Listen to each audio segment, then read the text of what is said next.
Welcome to Chrono Rift. Together, we explore what would happen if history took a different path. Let's take a look at today's topic. The year is 2024, but not the one you know. Listen closely. Do you hear that? The sound of church bells blending seamlessly with the call to prayer. A city where Latin, Greek, and Turkish are spoken on the same street. This is the sovereign state of Constantinople, the city that never fell. Welcome to the Chronos Rift. Today, we step into a timeline where one decision in 1453 changed the fate of the entire world. Before we witness the fracture of history, make sure to subscribe to Chrono Rift and tell us in the comments, if the Ottoman Empire turned east instead of west, how would our modern world look today? Leave a like if you want to see more broken timelines. May 29th, 1453. In our history, this is the day the walls collapsed. But in this timeline, the walls held. The Ottoman assault was failing. News arrived from the north. The Hungarian army had crossed the Danube. The Venetian navy had blocked the Dardanelles. Inside the Ottoman command tent, a coup was taking place. The Grand Vizier, Chandarli Halil Pasha, stood against the young Sultan Mehmed. He slammed his fist on the table and shouted, "We must retreat, or the empire dies here." Humiliated and defeated, Mehmed II lifted the siege. He never became the conqueror. He returned to Edirne as a failure, and the Ottoman Civil War began. The retreat was not the end. It was the spark. In 1456, the Siege of Brothers began. Prince Orhan, marching with an army of Byzantine mercenaries and rebel janissaries, cornered Sultan Mehmed at the walls of Bursa. Brother fought brother. The battle was brutal. Mehmed held the city, but the cost was absolute division. A line was drawn in blood across the map. The Ottomans were no longer one family. In the end, gunpowder decided the victor.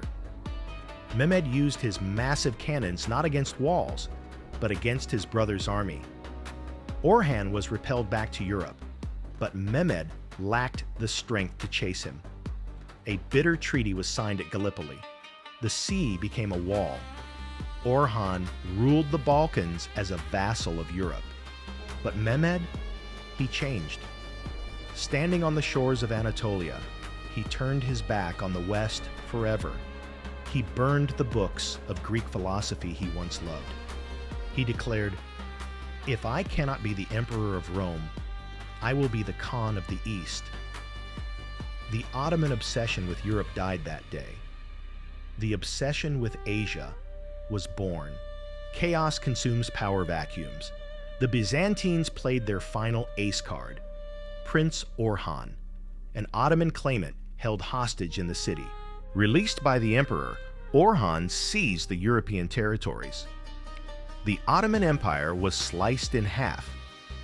To survive, the House of Mehmed was forced to abandon Europe and turn their gaze east.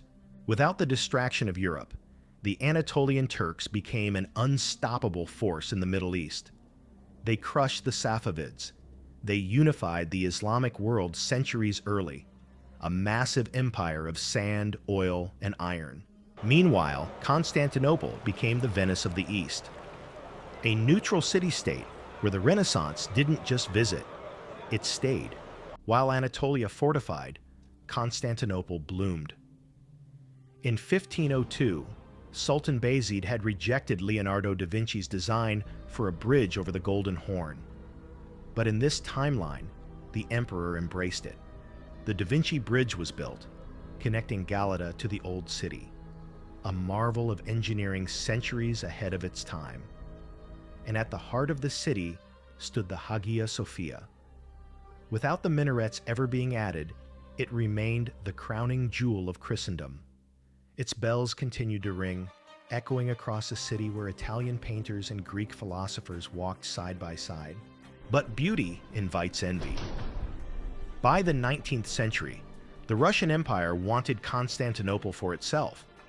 To stop them, Britain and France drew a line in the sand. In 1854, the Treaty of Eternal Neutrality was signed.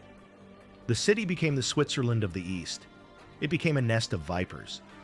The Orient Express didn't just carry passengers, it carried secrets.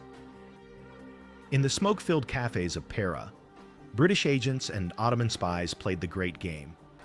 The city wasn't ruled by soldiers anymore, but by information. Cut off from European trade, the Anatolian Sultanate faced starvation. But salvation lay beneath the desert sands. Decades before the West understood its value, Ottoman engineers discovered black gold in Mosul and Baku. They didn't need coal, they had oil. The Hejaz Railway became an armored artery of the empire. Massive steampunk fortresses on rails transported oil from Baghdad to the industrial heartland of Anatolia. They missed the Industrial Revolution, only to invent a better one. But the West was hungry. In 1915, Winston Churchill launched a massive invasion to seize the oil fields. He expected to fight a dying empire. Instead, he met the Iron Wall of Anatolia.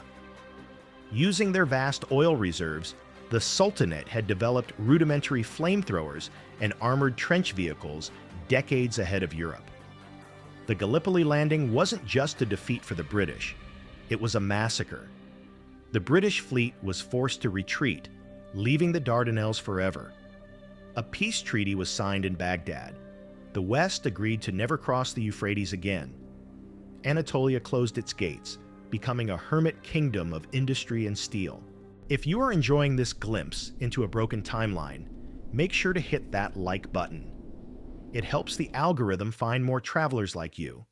And tell us in the comments, which historical event should we fracture next? The fall of Rome? The American Civil War? Or something else entirely? You decide the next timeline. Fast forward to today, 2024. The map looks alien to us. To the east lies the Anatolian Sultanate, a technological giant fueled by the oil fields of Mosul and Baku. It is a conservative, industrial superpower. The capital, Konya, is a fortress of steel and faith. And to the west, the Republic of Constantinople, a city-state protected by international treaties, the banking capital of the world. Here, the Hagia Sophia is neither a museum nor a mosque, but the shared parliament of the Orthodox and Catholic Union. A city of spies, trillionaires, and ancient secrets. 2 states, 1 geography. A history written not in ink, but in compromise. We think of history as solid rock, but it is fragile as glass. 1 arrow, 1 decision, 1 retreat, and the world you know dissolves. You have seen the fracture. Until next time, stay in the rift.